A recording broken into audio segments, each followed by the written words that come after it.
Hello दोस्तों, स्वागत है आप सभी का आज के एक नए वीडियो में। आज मैं आपको एक ऐसे लड़के के बारे में बताऊंगा जो एक यूएफओ हंटर या फिर कहें यूएफओलॉजिस्ट था, लेकिन वो सडनली कहाँ गायब हो गया, आज तक ये राज बना हुआ है। बट कुछ लोग कहते हैं कि वो वापस भी आ गया है, बट पूरी बात क्या है आज तक एक मिस्ट्री बनी हुई है। तो चलिए शुरू करते हैं आज का ये वीडियो। ब्रूनो बोर्गस 24 साल का एक ब्राजीलियन लड़का था जो 27 मार्च 2017 में काफ़ी स्ट्रेंज तरह से डिसअपीयर हो गया था। ब्रूनो को जानने वाले लोगों का कहना है कि ब्रूनो काफ़ी समझदार लड़का था और मीनिंग ऑफ लाइफ के रिगार्डिंग वो काफ़ी डीप थॉट्स रखता था, इसलिए काफ़ी लोग ब्रूनो को पसंद करते थे। लेकिन इसके बावजूद भी ब्रूनो की लाइफ में कुछ ऐसा हुआ कि उनकी पूरी लाइफ ही चेंज हो गई। कहा जाता है ऐसा होने के पीछे भी उनकी क्यूरियोसिटी जिम्मेदार थी। जब ब्रूनो की फैमिली उनसे कुछ टाइम के लिए दूर गई हुई थी तो ब्रूनो ने अपने रूम को पूरी तरह से ट्रांसफॉर्म कर दिया था। लोगों का कहना था कि उनके रूम की ट्रांसफॉर्मेशन बिल्कुल भी नॉर्मल नहीं थी। अगर ब्रूनो ने ये जो कुछ भी किया था इसके पीछे जरूर कोई पर्पस था। जब ब्रूनो अपने रूम ट्रांसफॉर्मेशन के लिए प्रिपरेशन और खरीदारी कर रहे थे तो वो पूरी तरह से इस काम में अपना माइंड फोकस रखते थे और माना जाता है कि ब्रूनो को अपने रूम ट्रांसफॉर्म करने में 24 दिन का समय लगा, जिसे वो मास्टरपीस कहते थे। जिन्होंने भी ब्रूनो के रूम को देखा है उनका कहना है कि ब्रूनो के रूम में हर जगह सिंबल और राइटिंग दिखाई देती है जो रूम के फ्लोर पर हर जगह मौजूद था, इवन रूम की सीलिंग पर भी मौजूद था। वहीं शेल्व्स और बुक केसेस के पास भी ऐसे ही सिंबल्स और राइटिंग क्रिएट की गई थी, जहां पर 14 बुक्स को इनक्रिप्ट किया गया था। ब्रूनो के रूम की दीवार पर एक फोटो भी थी जिसमें ब्रूनो एक एलियन इमेज के साथ खड़े थे। अपने रूम में ये सभी चीज़ें क्रिएट करने के लिए ब्रूनो ने अपनी फैमिली के कई लोगों से पैसे भी उधार लिए, इंक्लूडिंग ब्रूनो के फादर और कजिन। और ब्रूनो के रूम में जो किताबें रखी थी वो भी ब्रूनो ने खुद लिखी थी। उन सभी किताबों पर रोमन नंबर का इस्तेमाल करके उन पर कुछ लिखा गया था। इन सभी किताबों में ब्रूनो ने अपनी थॉट्स और theories about the meaning of life लिखी थी। जब तक ब्रूनो का ये प्रोजेक्ट कंप्लीट नहीं हो गया था तब तक उन्होंने ये प्रोजेक्ट पूरी तरह सीक्रेट रखा और किसी को भी इस मास्टरपीस के बारे में पता नहीं चलने दिया। हालांकि ब्रूनो की मदर को ये पता था कि वो किसी प्रोजेक्ट पर काम कर रहे थे, लेकिन उन्हें ब्रूनो के इस प्रोजेक्ट के बारे में बिल्कुल भी नहीं पता था। पुलिस के अकॉर्डिंग ब्रूनो के कुछ फ्रेंड्स ये जानते थे कि ब्रूनो ऐसे प्रोजेक्ट पर क्यों काम कर रहे थे, जो कि एक्चुअल में काफ़ी बिजायर थिंग है। इस प्रोसेस के दौरान ब्रूनो ने एक स्कल्पचर यानी कि मूर्ति बनाने वाले को भी हायर किया था। बेसिकली ब्रूनो ने एक स्कल्पचर फिलोसोफर जियोर्डानो ब्रूनो का लाइफ साइज मॉडल बनाने के लिए कहा था। जब ब्रूनो के द्वारा बताया गया स्कल्पचर कंप्लीट हुआ तो उन्होंने उस मूर्ति को अपने बेडरूम के बिल्कुल सेंटर में रखा। जियोर्डानो ब्रूनो एक इटालियन फिलोसोफर थे जिनकी डेथ लेट 1500s में हुई थी।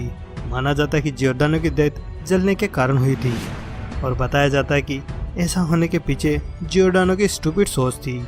ब्रूनो बोर्गस की तरह ही जियोर्डानो भी एलियंस और फ्री थॉट्स में बिलीव करते थे और ब्रूनो की तरह ही जियोर्डानो भी ट्रू मीनिंग ऑफ लाइफ समझना चाहते थे। बट एक बात जो इस कनेक्शन को और भी वियर्ड बनाती है वो है ब्रूनो बोर्गस और जियोर्डानो ब्रूनो दिखने में काफ़ी ज़्यादा सिमिलर हैं। ब्रूनो बिलीव करते हैं कि वो जियोर्डानो के रीइंकार्नेशन है, यानी कि पुनर्जन्म है, जिनका जन्म उस काम को करने के लिए हुआ है जो जियोर्डानो नहीं कर पाए थे। ब्रूनो को जानने वाले कहते हैं कि ब्रूनो काफ़ी इंटेलिजेंट है। इवन ब्रूनो की फैमिली का कहना है कि वो एक महीना में 15 किताबें भी रीड कर लेते थे। ऑल्दो ब्रूनो के साथ इस समय जो कुछ भी हो रहा है और जिसके कारण ब्रूनो पूरी तरह चेंज हो गए हैं, ये बात ब्रूनो की फैमिली के लिए काफ़ी शॉकिंग थी। ब्रूनो की फैमिली का बिलीव करना है कि ब्रूनो ने ही अपने रूम में रखे सभी बुक्स को कोड के साथ इनक्रिप्ट किया होगा ताकि वो दूसरों लोगों की हेल्प कर सके, जिससे वो इस यूनिवर्स में अपने वजूद को समझ सके। 14 में से एक बुक जो ब्रूनो ने क्रिएट की थी, उन्हीं बुक्स में से एक बुक को पुलिस ने क्रैक कर लिया है, जो कि अगेन कोड के साथ इनक्रिप्ट किया गया था। पुलिस ने ब्रूनो की बुक से जो पैराग्राफ डिकोड किया था उस पैराग्राफ के अकॉर्डिंग ब्रूनो इल्यूमिनाटी के बारे में बताना चाहते थे, जिससे उनके अकॉर्डिंग गवर्नमेंट कंट्रोल कर रही थी। ब्रूनो बिलीव करते थे कि पूरे वर्ल्ड में एक ही गवर्नमेंट है जो सभी सीक्रेट को कंट्रोल करती है और कॉमन लोग सिर्फ मीडिया है। जिस दिन ब्रूनो अपने घर को लीव करके गए थे उन्होंने कहा था कि वो सिर्फ टी शर्ट्स और शॉर्ट्स पहन कर गए थे और वो अपने साथ एक बैकपैक भी लेके गए थे। ब्रूनो अपने घर को लीव करके तब गायब हुए जब उनकी फैमिली वेकेशन के लिए घर से बाहर गई हुई थी। जब वो अपने घर से जा रहे थे तो लास्ट टाइम उन्हें टैक्सी में बैठा देखा गया था, जो उन्हें पास ही की एक मोटल यानी कि एक तरह के होटल लेके गई थी।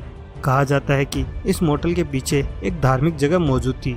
जब पुलिस उस मोटल में गई तो पुलिस का कहना था कि वहां पर बॉनफायर के ट्रेसेस मिले और साथ ही उस जगह पर 5 प्लास्टिक की चेयर्स भी मौजूद थी।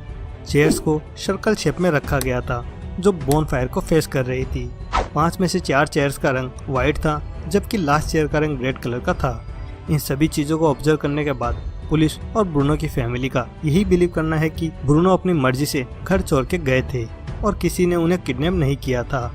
आपको क्या लगता है कि ब्रूनो ऐसी कौन सी चीज़ को फाइंड करने की कोशिश कर रहे थे? जो कुछ भी हो, ब्रूनो का इंटरेस्ट काफ़ी डार्क और डीप था, जिसने उनकी लाइफ और उनके लाइफ में सभी लोगों को कंज्यूम कर लिया।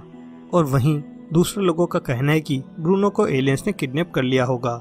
और वहीं कई लोगों का बिलीव करना है कि ये जो कुछ भी ब्रूनो के साथ हुआ और उन्होंने अपने साथ जो कुछ भी किया वो पूरी तरह से साइकेटिक ब्रेकडाउन का रीज़न है। चाहे ब्रूनो का ऐसा करने के पीछे कुछ भी रीज़न रहा हो, ब्रूनो की फैमिली चाहती है कि वो अपनी फैमिली के पास आ जाएं। अपने बेटे को घर वापस लाने के लिए ब्रूनो के पिता ने भी ये अनाउंसमेंट कराई कि वो उनकी लिखी 14 बुक को पब्लिश भी कराएंगे। ब्रूनो के पिता ने ऐसी अनाउंसमेंट इसलिए करवाई कि कहीं ब्रूनो उनकी इस बात के बारे में सुन के घर वापस आ जाएं, लेकिन अभी तक ऐसा नहीं हो सका।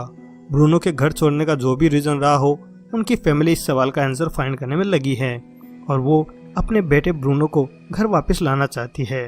ब्रूनो के गायब होने का सच जो कुछ भी हो, चाहे मीनिंग ऑफ लाइफ फाइंड करने का या फिर कुछ और, कहा जाता है कि गायब होने के 5 से 8 महीनों के बाद ब्रूनो अपने घर वापस आ गए थे। और जब उनसे पूछा गया कि वो घर से दूर क्यों चले गए थे, तो ब्रूनो ने कहा था कि वो धार्मिक जगह की खोज में घर से चले गए थे और उनके प्लान के अकॉर्डिंग उस जगह पर पहुंचने के बाद वो घर वापस आना चाहते थे। ब्रूनो ने ये भी कहा कि वो इस सोसाइटी से दूर रहना चाहते हैं, लेकिन मोस्ट ऑफ द पीपल जिन्होंने इस केस को स्टडी किया, उन सभी लोगों का बिलीव करना है कि ब्रूनो अपने घर को जानबूझकर लीव करके गए थे ताकि वो अपने द्वारा लिखी बुक्स के लिए लोगों को एक्साइट कर सके और लोग उन्हें पढ़ने के लिए ज़्यादा से ज़्यादा खरीद सकें, जो अल्टीमेटली एक मार्केटिंग स्ट्रेटेजी लगती है।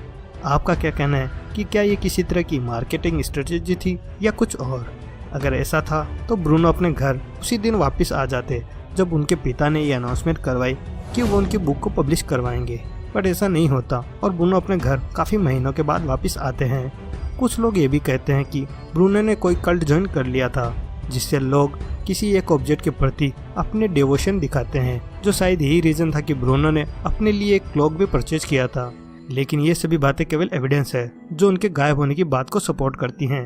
अगर हम ब्रूनो के फ्रेंड्स की बात पर बिलीव करें तो उनका कहना है कि ब्रूनो ने ये सब कुछ अपनी बुक की और लोगों का ध्यान अट्रैक्ट करने के लिए किया था ताकि उनकी बुक को मार्केटिंग हेल्प मिल सके। अगर ऐसा नहीं होता तो ब्रूनो अपनी बुक्स को घर पर ही छोड़कर क्यों जाते जब वो अपने घर से चले गए थे? यदि उनकी बुक्स में उन्होंने सब कुछ लिखा था जो उनके क्वेश्चन का आंसर था, तो न सिर्फ ब्रूनो बल्कि कोई भी अपने रिसर्च को अपने पीछे छोड़कर नहीं जाता। बट ब्रूनो ने ऐसा किया, और यदि ये सब मार्केटिंग प्लान था तो बिल्कुल लोग आपके पीछे लीव की गई बुक्स को रीड करके जरूर खरीदना चाहेंगे, जिसमें अपने मीनिंग ऑफ लाइफ और यूनिवर्स के बारे में अपनी सोच को लिखा है। स्टिल काफ़ी लोग ये भी बिलीव करते हैं कि ब्रूनो के घर वापस आने वाली बात फेक है और वो अभी तक घर वापस नहीं आए हैं क्योंकि उनको पब्लिकली आज तक वापस नहीं देखा गया। आपका क्या कहना है? अपने थॉट्स हमें कमेंट सेक्शन में जरूर बताएं। तो दोस्तों, ये था आज का वीडियो। आई होप कि वीडियो आपको पसंद आया होगा। अगर हाँ तो इस चैनल को सब्सक्राइब कीजिए और साथ ही साथ बेल आइकन को भी दबा दीजिए ताकि आपको मेरे अगले आने वाली वीडियो की नोटिफिकेशन मिल सके। तो चलो यार, आज के लिए बस इतना ही। मिलते हैं अगले वीडियो में कुछ नए मिस्टीरियस फैक्ट्स के साथ। तब तक के लिए बाय।